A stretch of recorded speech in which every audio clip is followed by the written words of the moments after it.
यह कहानी है हरिया किसान के दो घोड़े हीरा और राजू की।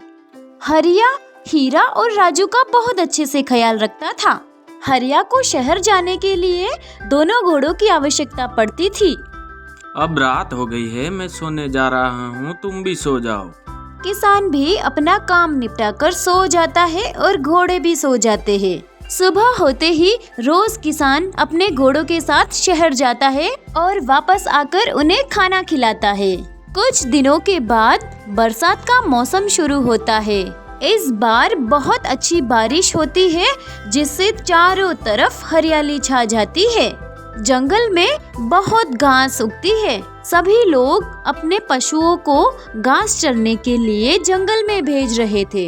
किसान अपने दोनों घोड़ों से कहता है, सुनो घोड़ों, इस बार जंगल में बहुत अच्छी घास हुई है। तुम भी अब थोड़ी थोड़ी देर जंगल में घास चराना, जिससे हमारे पास आने वाले समय के लिए खाने की बचत भी हो जाएगी। उसके बाद दोनों घोड़े अलग अलग दिशा में घास चरने के लिए चले जाते हैं। जंगल में जाने के बाद हीरा आराम से घास चरता था। उसके जंगल में दोस्त भी बन गए थे। सभी दोस्त मिलकर आपस में बातें भी करते थे। अरे हीरा, तुम सुबह इतनी देर से क्यों आते हो? सुबह जल्दी आ जाया करो। वो क्या है ना, हमें सुबह सुबह मालिक के साथ शहर जाना पड़ता है। उसके बाद ही मालिक हमें जंगल छोड़ता है। अरे वाह, तुम्हारे पास तो तुम्हारा ख्याल रखने के लिए मालिक है। तुम अपने मालिक का साथ कभी मत छोड़ना। हाँ, मेरा मालिक बहुत अच्छा है। इस तरह से सभी पशु आपस में बहुत प्रेम से रहते थे।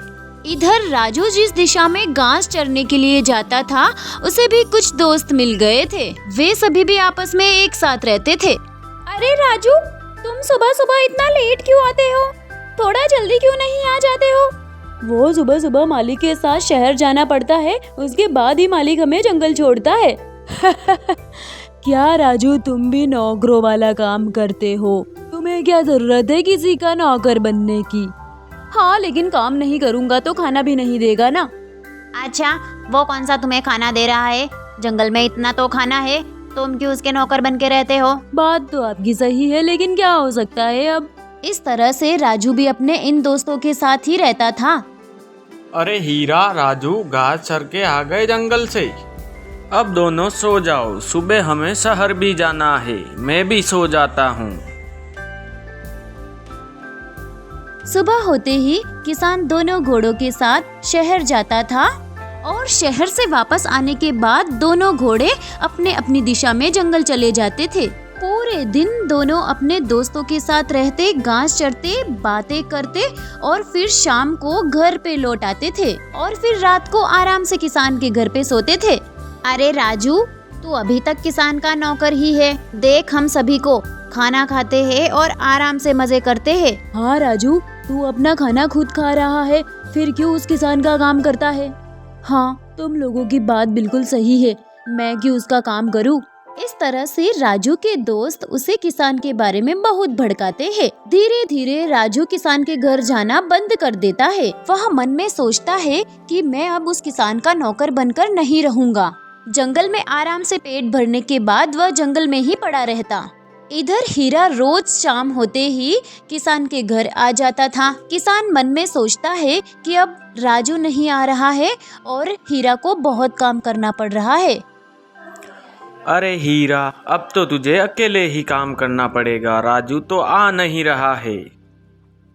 कुछ महीनों के बाद पतझड़ शुरू होता है और जंगल में चारों तरफ गर्मी बढ़ जाती है, जिससे पेड़ पौधे सूख जाते हैं। राजू को चरने के लिए अच्छी घास भी नहीं मिल पा रही थी। इधर हीरा को अब पहले की तरह वापस खाना मिलने लगा था और किसान उसका अच्छे से ख्याल भी रखता था। किसान को पता था कि अब जंगल में घास खत्म हो गई है और पतझड़ शुरू हो गया है। जंगल में पानी भी मुश्किल से मिल रहा था। हीरा ऐसे मौसम में कभी बाहर नहीं निकला था तो वो बहुत परेशान हो गया था। उसके हरामी दोस्त भी उसे छोड़कर चले गए थे। वह बहुत अकेले पड़ गया था।